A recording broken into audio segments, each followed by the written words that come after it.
Ar kada esate buvę tokioje situacijoje, kai atrodo, kad visą dieną mokėtės, o kitą dieną atsikeliat ir nieko nebeatsimenat, viskas tarytum išgaravo. Taip yra todėl, kad iš tikrųjų mokymasis vyksta 2 etapais ir antrąjį mes labai dažnai pamirštame. Pirmasis etapas yra aktyvusis etapas. Jo metu mes sukuriame naujosios informacijos pirminius pėdsakus mūsų smegenyse.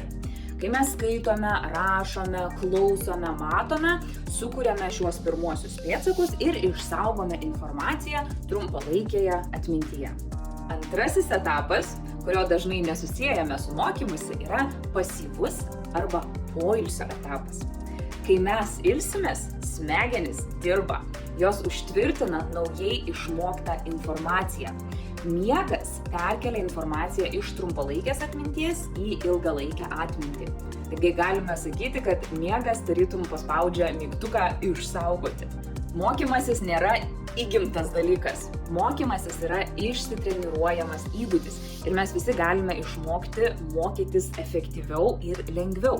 Ir kartais reikia galvoti ne apie efektyvesnės mokymosi strategijas, bet apie poilsį. Taigi kartais efektyviausias dalykas, ką mes galime padaryti, yra tiesiog gerai pailsėti.